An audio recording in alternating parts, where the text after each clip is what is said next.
Good evening everybody, कैसे हैं आप। चलिए आज हम फिर से एक टॉपिक स्टार्ट करेंगे। जैसा कि हमने लास्ट वीडियो में संज्ञा का अर्थ जाना था, संज्ञा के बारे में जाना था, उससे आगे आज हम संज्ञा के प्रकार पढ़ेंगे। तो हमारी संज्ञा का जो हिंदी व्याकरण का जो टॉपिक है वो है संज्ञा के प्रकार। ओके, तो चलिए जानते हैं। जैसे कि अब तक हमने व्याकरण में जाना है कि कुछ विद्वानों के माध्यम से हिंदी व्याकरण में संज्ञा के 5 प्रकार हैं। कितने प्रकार हैं? कितने प्रकार की है? 5 प्रकार की। तो संज्ञा के प्रकार कितने हैं? 5।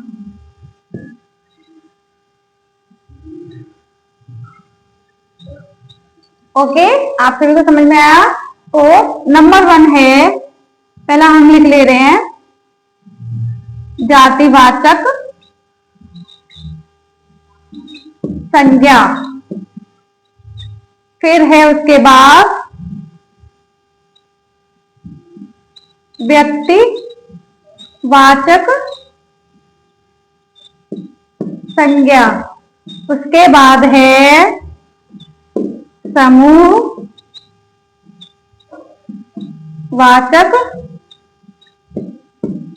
संज्ञा। उसके बाद है हमारा चौथा प्रकार है भाववाचक संज्ञा।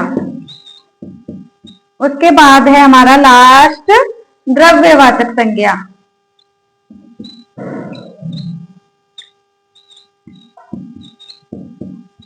आप सभी को समझ में आया? जातिवाचक संज्ञा, व्यक्तिवाचक संज्ञा, समूहवाचक संज्ञा, भाववाचक संज्ञा और लास्ट है हमारा द्रव्यवाचक संज्ञा।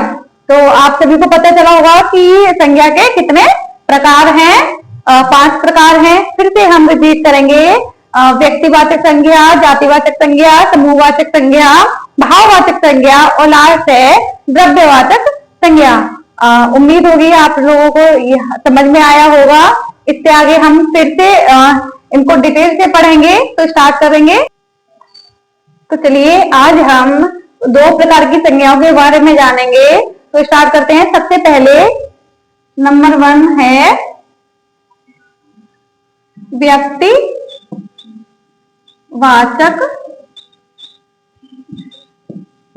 संज्ञा।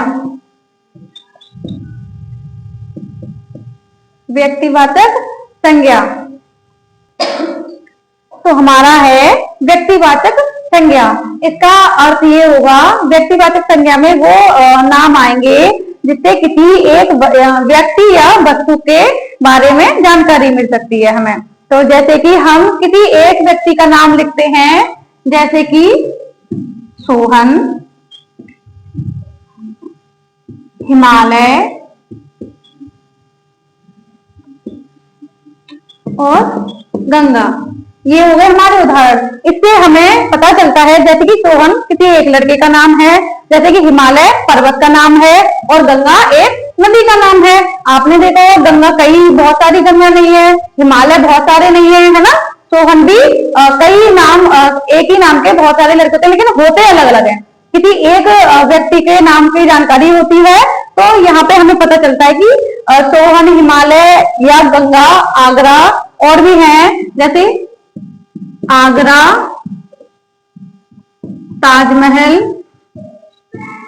आपको पता है ये आगरा एक शहर का नाम है। आगरा अपने देश में सिर्फ एक ही है। ताजमहल एक ही है, वो भी दुनिया में 7 अजूबों में से एक अजूबा है ना। तो हमें किसी एक व्यक्ति विशेष, एक वस्तु विशेष के बारे में ज्ञान मिल रहा है, जानकारी मिल रही है। तो हम अब कह सकते हैं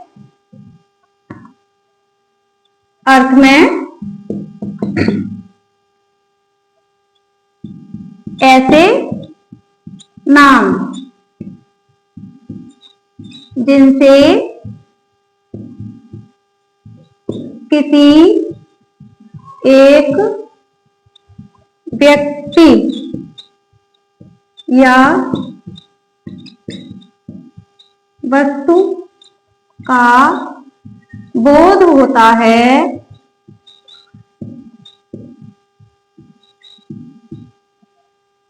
उन्हें हम व्यक्ति वाचक संज्ञा कहते हैं। आप सभी को समझ में आया? कमेंट में बताइएगा। मुझे उम्मीद है आप सभी को समझ में आया होगा। व्यक्तिवाचक संज्ञा ऐसी संज्ञा, ऐसे नाम जो किसी एक व्यक्ति विशेष का ज्ञान कराते हैं, बोध कराते हैं, वो सभी व्यक्तिवाचक संज्ञा के अंतर्गत आते हैं। तो चलिए अब हम दूसरे प्रकार की संज्ञा का बोध करेंगे, जानकारी लेंगे, जिसका नाम है जातिवाचक संज्ञा। अब है हमारा दूसरा प्रकार जातिवाचक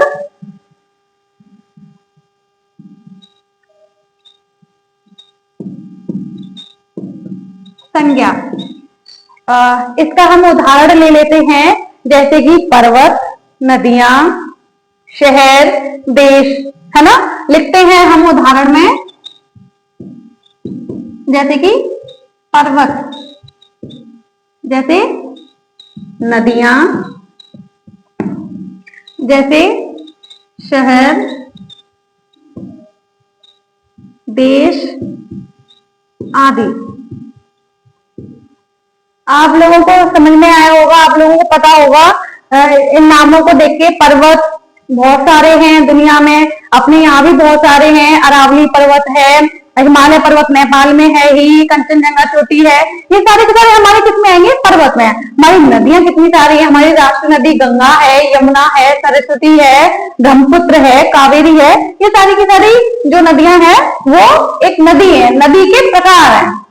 ऐसे हमारे शहर हैं, बहुत सारे शहर हैं। आप किस कितने शहर में रहते हैं, किस किस शहर में रहते हैं, आप हमें कमेंट में बताइएगा। आप जहां भी रहते हैं उस गांव का नाम बताइए, शहर का नाम बताइए, आप किस प्रदेश में रहते हैं वो बताइए, और आप किस देश में रहते हैं ये भी बताइएगा। तो ये इन सब से, इन उदाहरणों से ये निष्कर्ष निकलता है कि ऐसे शब्द, ऐसे नाम जो किसी समूह को दर्शाते हैं, है ना। समूह का मतलब होता है एक समूह में बहुत सारी चीजें होना। जैसे कि शहर में हमने एक, ये क्या है? समूह को दर्शाता है। शहर बहुत सारे आ जाएंगे, आगरा, दिल्ली, मेरठ, जयपुर, है ना। ये सारे सारे शहर हैं। मुंबई भी शहर है ना। तो शहर में बहुत सारे नाम आएंगे, तो ये एक समूह को दर्शाता है। हमारे देश में बहुत सारे, अमेरिका, ब्रिटेन, इंग्लैंड और ब्रिटेन एक ही है। भारत अपना देश ले लीजिए, चीन है, नेपाल है, पाकिस्तान है। ये सारे के सारे किसके अंतर्गत है? इन सबको क्या कहते हैं? देश। तो वो देश में, मतलब ये एक ग्रुप बनाता है।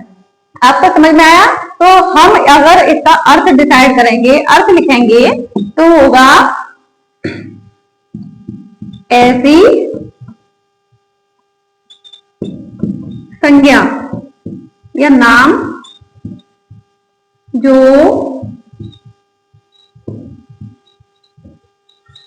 समूह या जाति का बोध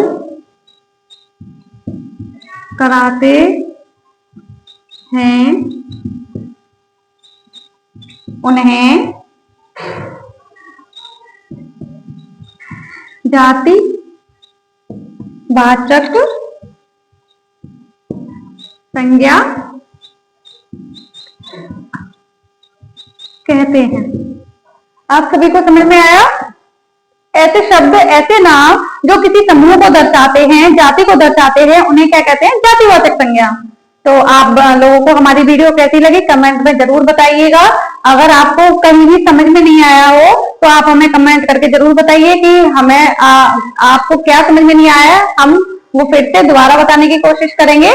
तो चलिए, अगर आपने हमारे चैनल को सब्सक्राइब नहीं किया है तो चैनल को सब्सक्राइब करके बेल आइकन जरूर दबाइएगा, जिससे कि आपको लेटेस्ट वीडियो मिल सके।